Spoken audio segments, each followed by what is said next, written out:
Hello friends, स्वागत है आप सभी का मार्केट अपडेट्स बाय स्टॉक्स बाजीगर में। तो दोस्तों, आज 16 तारीख है। आप सभी को पता है 15 सितंबर को कल जो भी रिज़ल्ट सेशन था, क्वार्टरली रिज़ल्ट जो फर्स्ट क्वार्टर के आने वाले थे वो सब आ गए हैं। और आज आपने देखा रहेगा कि मार्केट ने शुरुआत में काफ़ी ज़्यादा एक फ्लैटिश कारोबार किया और एंड के एक डेढ़ घंटे में कुछ उसमें अच्छा खासा उसमें एक रैली आया जो कि बैंक निफ्टी की वजह से आया।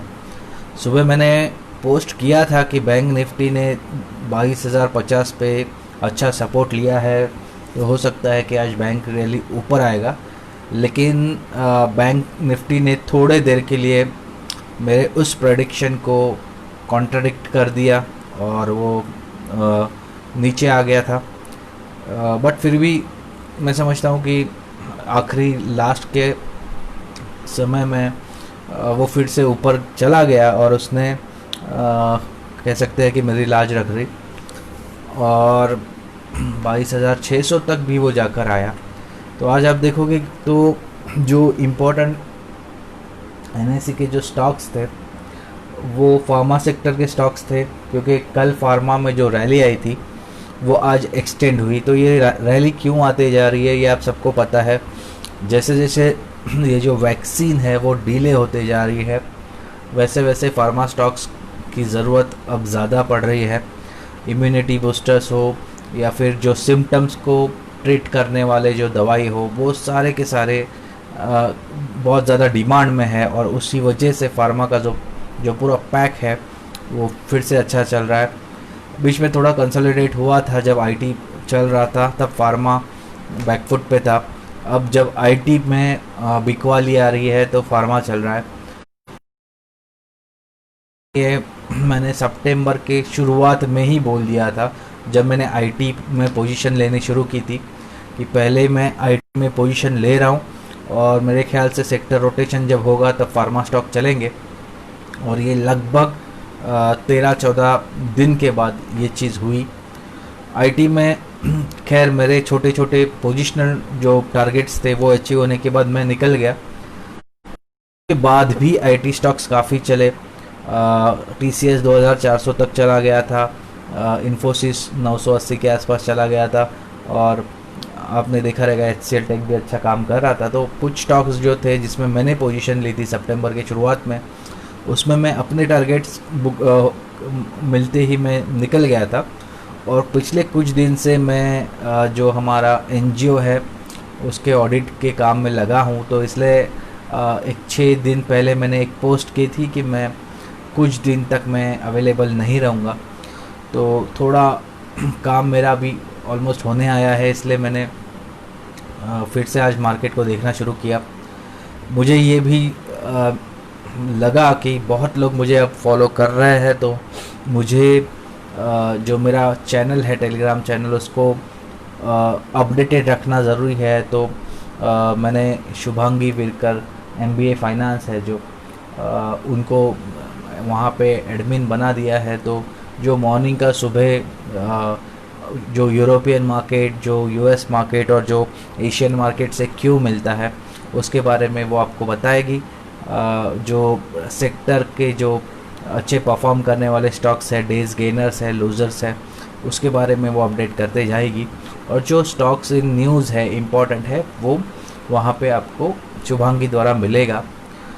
खैर जो स्टॉक्स पे कॉल्स है, रिकमेंडेशन मैं उसको नहीं बोलूँगा, जो सजेशंस है वो मेरे से ही आते रहेंगे, क्योंकि ऑब्वियसली उसके लिए थोड़ा सा एक्सपीरियंस होना ज़रूरी है। तो मेरा 2009 से जो भी एक्सपीरियंस है मैं यहाँ पे काम में लाता हूँ।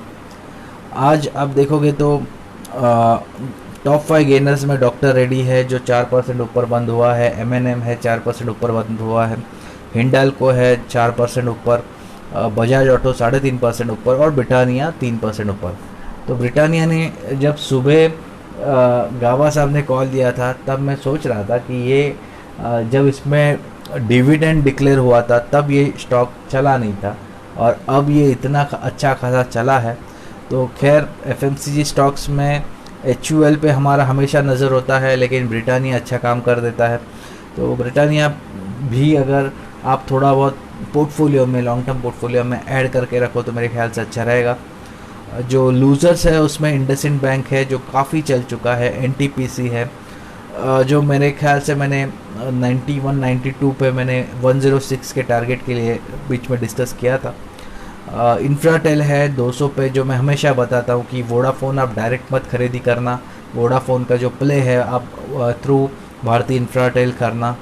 SBIN बैंकिंग सेक्टर में आज काफ़ी बिकवाली थी, क्योंकि जो न्यूज़ आनी एक्सपेक्टेड थी रीस्ट्रक्चरिंग की, उससे रिलेटेड कुछ खास आया नहीं, तो उसमें एक बिकवाली हमको दिखी है।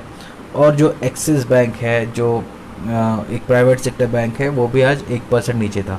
तो खैर 3% से ज़्यादा नीचे कोई भी आज बैंक निफ्टी का स्टॉक बंद नहीं हुआ है, ये अच्छी बात है। आप देखोगे एडवांसेस में आखिरी में 29 स्टॉक्स आज बढ़े थे और 19 स्टॉक घटे थे।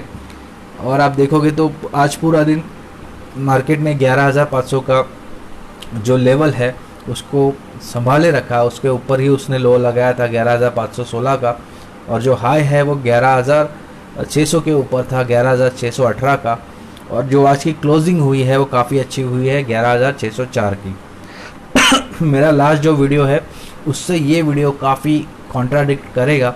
उसके पीछे मैं समझता हूँ सेबी का जो संडे का हार्ड वर्क है वो है, क्योंकि जो अपने को फ्राइडे को न्यूज़ आई थी related to multi cap funds, वो मार्केट को हिला दे सकती थी। हो सकता था कि ये वीक हमारा काफ़ी पेनफुल होता, बहुत सारा उसमें गिरावट होता, लेकिन सेबी ने क्या किया, संडे को एक्स्ट्रा टाइम वो लोग बैठे, उन्होंने शाम को एकदम रात को एक क्लैरिफिकेशन दिया कि देखो आप जो आपका मल्टी कैप फंड है उसको या तो आप लार्ज कैप फंड में डाइल्यूट कर सकते हो, या तो फिर आप उसको रिकैटेगराइज कर सकते हो। तो ये न्यूज़ की वजह से मैं समझता हूँ कि जो लार्ज कैप में गिरावट आ सकती थी मंडे ट्यूसडे में, वो नहीं आई। लार्ज कैप जस के तस बने रहे, और साथ में लेकिन ये फ़ायदा हुआ कि जो mid cap and small cap है उसमें जो बाइंग है वो शुरू हो गई। तो अब बहुत लोगों का ये मानना है कि जनवरी तक मिड कैप और स्मॉल कैप चलेंगे, लेकिन खैर मेरा mid cap and large cap में आज इन्वेस्टिंग करने का पीछे ये रीज़न है कि जो स्टॉक्स है वो काफ़ी चल चुके हैं, बहुत एक्सपेंसिव हो गए। तो कुछ कहीं पे मुझे ऐसे आइडिया मिलती नहीं है जहाँ पे मैं थोड़ा एक शॉर्ट टर्म का व्यू बनाऊं। जो भी न्यूज़ बेस्ड आइडियाज़ होती है उसमें इंट्राडे में पैसा बन जाता है, जो पोजिशनल व्यूज़ होती है उसमें अगर हम लोग बिना स्टॉप लॉस के काम करें तो वहाँ पे चीज़ें कभी भी पलट सकती है, क्योंकि जो बॉर्डर पे चल रहा है, जो बाकी के FIIs का जो सेलिंग चल रहा है, तो ये कुछ रीजंस है जिसके वजह से ज़्यादा लंबा पोजिशनल टारगेट्स भी हम लोग, पोजिशनल कॉल्स भी हम लोग ले नहीं सकते। तो बचता है कुछ, वो है स्विंग ट्रेडिंग। तो स्विंग ट्रेड्स में हमको टेक्निकल एनालिसिस करना पड़ता है, लेकिन अगर टेक्निकल एनालिसिस करना है तो आपको कम से कम एक दिन पहले बैठ के काम करना पड़ता है कि आज क्या चले क्या नहीं चले। और अगर आप टीवी पे जो न्यूज़ आते हैं उस पे से अगर काम करो तो फिर वो बहुत क्विक काम होता है, क्योंकि स्टॉक्स पहले ही प्री ओपनिंग में ही ऊपर बढ़ जाते हैं, तो उसमें किस में एंट्री करना है किस में नहीं करना ये समझ में नहीं आता है। तो ऐसे कुछ रीजंस है जिसके वजह से मैं समझता हूँ कि आज का जो मेरा पसंद था वो कम्प्लीटली वो स्टॉक्स थे जिनमें जो न्यूज़ थी वो न्यूज़ अच्छी थी, लेकिन स्टॉक्स भी नीचे थे। तो पहला मैंने आज स्टरलाइट टेक्नोलॉजी चूज़ किया, क्योंकि स्टरलाइट टेक्नोलॉजी लास्ट मंथ में हमने देखा था 180 से 165 पे गिरा था, और ये जो इंडिपेंडेंस डे के समय वो चला था उसका पीछे का रीज़न पता है। मोदी जी ने बोला था कि 10,000 किलोमीटर तक का एक नेटवर्क है वो बिछा देंगे 100 दिन के अंदर। तो उसके बाद वो स्टॉक 180 तक चला गया था, उससे कुछ दिन के बाद वो गिरा था। तो हमने उस जो रैली थी वो टाइम पे भी 4% हमने कुछ बना लिया था, और बाद में उसको डस्ट कर दिया था। और आज वो 157 पे जब हमको मिल रहा था तो ऑब्वियसली वो चीपर था। और भारतीय एयरटेल के साथ उसका जो भी डील का न्यूज़ आया उसके बाद मैंने समझा कि ये अच्छे लेवल पे मिल रहा है तो ये पक्का चलेगा। तो वो रीज़न है मैंने उसमें ट्रेड लिया था। दूसरा जो ट्रेड लिया था वो मैंने रेडिको खेतान में लिया था। तो रेडिको खेतान में मैंने पहले सुबह ट्रेड नहीं लिया क्योंकि वो पहले ही प्री ओपनिंग में ही 1% ऊपर था और वहाँ से वो नीचे आना शुरू हुआ था। तो जब वो नीचे आया उसके बाद मैंने उसमें एंट्री की और उसका फ़ायदा ये हुआ कि दिन ख़त्म होते होते वो 5% ऊपर चला गया।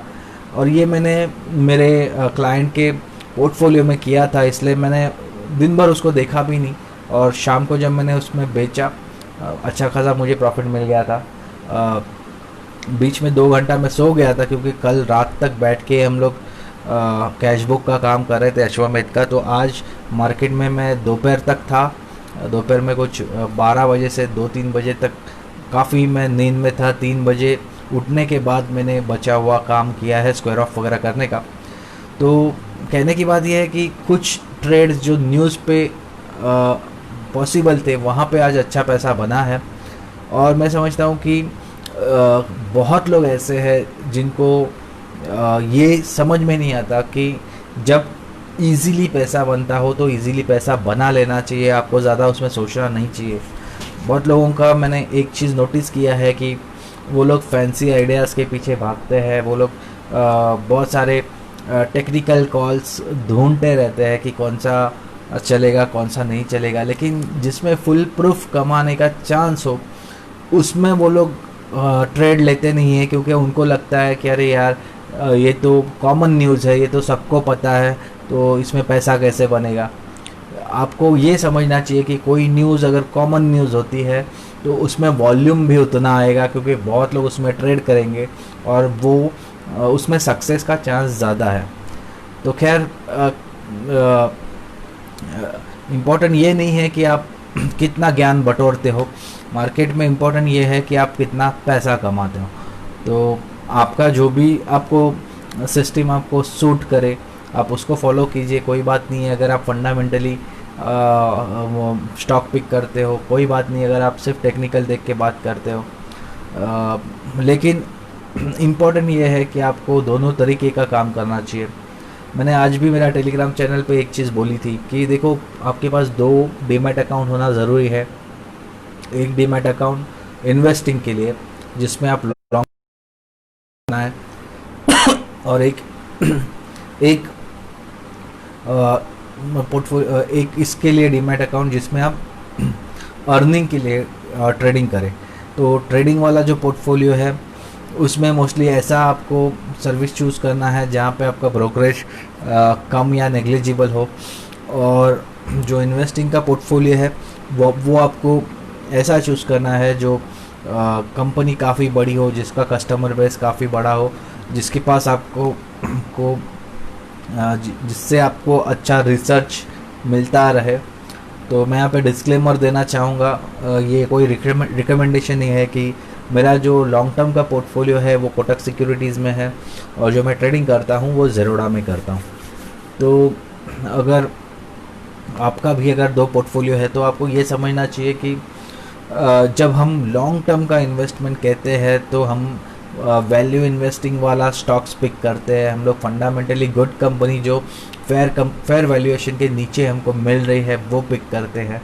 और जब हम ट्रेडिंग करते हैं तो हम फिर वहाँ पे ग्रोथ स्टॉक्स में ट्रेड करते हैं जिसमें बीटा अच्छा हो, जिसमें मूवमेंट अच्छा हो, जिसमें अच्छी खासी न्यूज़ हो और जो सबके रडार पे हो। तो इसीलिए आप देखोगे तो मेरा टेलीग्राम चैनल पे भी आपको मिक्स्ड व्यूज़ हमेशा मिलते रहेगा।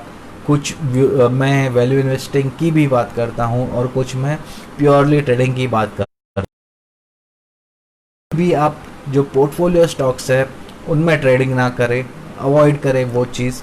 और जब भी आप कोई पोर्टफोलियो स्टॉक्स खरीदते हो तो उसमें आपको इंट्राडे ट्रेडिंग तो नहीं करनी है। आप या तो उसमें पोजिशनल आप काम कर सकते हो या तो आपको उसको सचमुच लॉन्ग टर्म के लिए पोर्टफोलियो स्टॉक्स बना के रखना पड़ेगा। बहुत सारे स्टॉक्स ऐसे होते हैं जो डिविडेंड अच्छा पे करते हैं, जिनमें कॉर्पोरेट एक्शन होते रहता है। तो मैं समझता हूँ कि ये जो स्टॉक्स है वो आपको पोर्टफोलियो के लिए संभाल के रखने चाहिए। और कुछ स्टॉक्स ऐसे होते हैं जो डिविडेंड वगैरह कुछ देते नहीं है लेकिन कैपिटल एप्रिसिएशन होता है, तो मैं समझता हूँ उनको आप ट्रेडिंग के लिए यूज़ करें। क्योंकि देखो, अगर लॉन्ग टर्म में आपको अगर कोई भी स्टॉक से पैसिव इनकम नहीं मिलता, आपको उसमें काम करना पड़ रहा है, तो वो मैं समझता हूँ वो पोर्टफोलियो के लिए सही नहीं है। खैर, यहाँ पे और एक मैं चीज़ बताना चाहूँगा कि मैंने सितंबर में कुछ बाइंग की है। पहले जब निफ्टी 11,200 पे आया था तब मैंने स्टॉक स्पेसिफिक कुछ बाय किया नहीं था, क्योंकि तभी मुझे लग रहा था कि मार्केट काफ़ी करेक्ट हो सकता है यहाँ से, और मैंने इसलिए वहाँ पे सिर्फ और निफ्टी बीज और गोल्ड बीज वगैरह के स्मॉल केसेस में ज़्यादा इन्वेस्ट किया था, और सिर्फ आईटीसी पे मैंने एक पोजीशन लिया था। और उसके बाद आज मैं काफ़ी दिन के बाद मैंने कुछ स्टॉक्स बाय किए हैं, पिछले 2 दिन में, कल और आज में।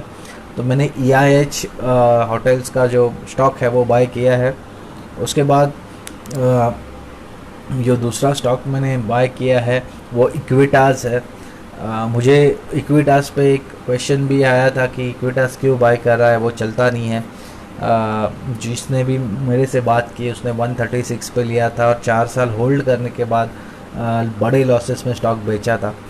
तो इक्विटास का मैं एक बात बताना चाहता हूँ, जब IL&FS का जो स्कैम हुआ था, उसके बाद जो लिक्विडिटी क्राइसिस बढ़ी थी NBFCs में, तब इंडिया बुल्स हाउसिंग हो या इक्विटास हो या NBFCs थे, उनमें काफ़ी बड़ी बिकवाली आई थी। और तब तक मैं इन स्टॉक में बिल्कुल नहीं था। मैंने सिर्फ, हो सकता है इंडिया बुल हाउसिंग में मैंने उसके पहले काफ़ी ट्रेडिंग की थी। तो इक्विटास मैंने लॉकडाउन में पहली बार ख़रीदा था, और लॉकडाउन में अब तक मैं उसमें 2 बार ट्रेडिंग करके पैसा बना चुका हूँ। और 50, एक बार 50 के आसपास लेके 60 पे बेचा था, सेकेंड टाइम 52 पे लेके 60 पे बेचा था। तो इस तरीके से मैं उसमें 2 बार 3 बार मैं मेरे क्लाइंट के पोर्टफोलियो में अच्छा खासा माल उठा के मैंने उसमें ट्रेडिंग की है। तो ये मैंने फ़र्स्ट टाइम मेरे खुद के पोर्टफोलियो में उसको ऐड किया है, क्योंकि मैं समझता हूँ कि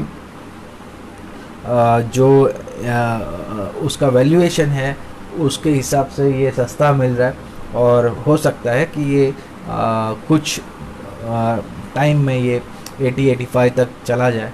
दूसरा जो मैंने बात किया था वो EIH होटल का था। ये तो खैर मैंने खुद का इसमें कोई एनालिसिस किया नहीं है, मैं यहाँ पे क्लियर कर दूँ। 116 का इसमें टारगेट दिया गया है और उस हिसाब से मैंने इसको बाय किया है, और अनलॉक का स्टोरी है इसमें, इसलिए मैंने उसको बाय किया है। एसेट वाइज ये काफ़ी बड़ा होटल चेन का कंपनी है, इसलिए मुझे ऐसे स्टॉक्स में पहले से इंटरेस्ट है जिसका एसेट काफ़ी ज़्यादा है, क्योंकि उनमें कभी भी डेथ का प्रॉब्लम नहीं आता। कुछ ज़्यादा कर्जा बढ़ गया तो लोग एसेट बेच के वो पैसा जुटा सकते हैं, इसलिए कोल इंडिया हमेशा मेरे रडार पे रहता है। कोल इंडिया को मैंने आज भी बाय किया है 123.75 पे। भारतीय एयरटेल में मैंने कुछ बॉटम फिशिंग की है 474 के लेवल पे। और ऐसे एक KCP लिमिटेड नाम का एक कंपनी है जिसमें मैंने हाल ही में आज बाइंग की है। तो ये कुछ स्टॉक्स है, मैं डिस्क्लेमर के साथ बताना चाहता हूँ कि ये स्टॉक्स में मेरा वेस्टेड इंटरेस्ट है, मैंने इनको बाय किया है। तो मेरा जो चैनल है उस पर मोस्टली स्टॉक्स की न्यूज़ होता है या फिर निफ्टी 50 के स्टॉक्स के बारे में ज़्यादा डिस्कशन होता है। तो इसलिए मैंने यूट्यूब चैनल पे बताया है कि कुछ कंपनीज़ है जिस पे मैंने दाव लगाया है। एक लक्ष्मी विलास बैंक में मैंने ऐसे ही एक स्मॉल केस बना के इन्वेस्ट किया था कुछ दिन पहले, उसमें 13% का अब तक रिटर्न है। तो कुछ स्टॉक्स ऐसे होते हैं जो बिटन डाउन है पूरी तरह से, तो वहाँ पे कभी कभी मैं ट्रेड कर लेता हूँ, लेकिन मैं सजेस्ट करता हूँ कि जो नए ट्रेडर्स है या जो नए इन्वेस्टर्स है उनको निफ्टी 50 तक सीमित रहना चाहिए, क्योंकि उसमें बड़ी कंपनीज होती है, लिक्विडिटी हाई रहती है, अच्छे स्टॉक्स रहते हैं, तो कुछ फंसने का चांस नहीं होता। उसके अलावा मैं और एक चीज़ बताना चाहूँगा कि कुछ स्टॉक्स मेरे रडार पे है, जैसे कि आईटीडी सीमेंटेशन है, उसके बाद जो दूसरा है वो केएनआर कंस्ट्रक्शन है, और ये जो स्टॉक्स मेरे रडार पे है पॉलीकैब है। तो इनको मैं थोड़ा ऑब्ज़र्व कर रहा हूँ, क्योंकि अभी अभी मैंने उनको वॉच लिस्ट में ऐड किया है। उनका जो पीछे का स्टोरी है, जो फंडामेंटल्स है, वो मैं पहले देखूँगा, उसके बाद डिसाइड करूँगा कि इसमें लॉन्ग टर्म के लिए इन्वेस्ट करना है या सिर्फ ट्रेड करना है। मार्केट का व्यू मेरा सिंपल था कि एक जो रेंज है जो नीचे नीचे सरक रही थी, उसका रेंज में मैं सेल ऑन राइज कर करके काम करने वाला था। लेकिन जो संडे को सेबी ने जो अचानक से गूगली डाल दी, उसके बाद व्यू पूरा चेंज हुआ है। और वो मैंने यूट्यूब पे आके बताया नहीं है, लेकिन मैंने वो टेलीग्राम चैनल पे शेयर किया है, ज़रूर किया है। और आज भी मैंने जब पोल कराया तो हर एक का मानना ये है कि निफ्टी का कल का जो वीकली क्लोजिंग है वो 10,500 से 10,600 के बीच में होगा। बहुत कम लोग हैं जो लोग सोचते हैं कि निफ्टी 10,600 के ऊपर क्लोजिंग देगा, और ऐसे लोग जो पुट लेके बैठे हैं वो ही शायद सोचते रहेंगे कि निफ्टी 10,500 के नीचे क्लोज होगा। तो मार्केट में ये सब होते रहता है, कभी कभी बेयर स्ट्रैप हो जाते हैं, कभी कभी बुल स्ट्रैप हो जाते हैं। तो इस बार मार्केट ने बेयर को ट्रैप किया है, जिन्होंने भी 11,200 का जो लेवल है लास्ट वीक में देखकर इस वीक के लिए निफ्टी को शॉर्ट किया, वो सारे के सारे फंस गए हैं।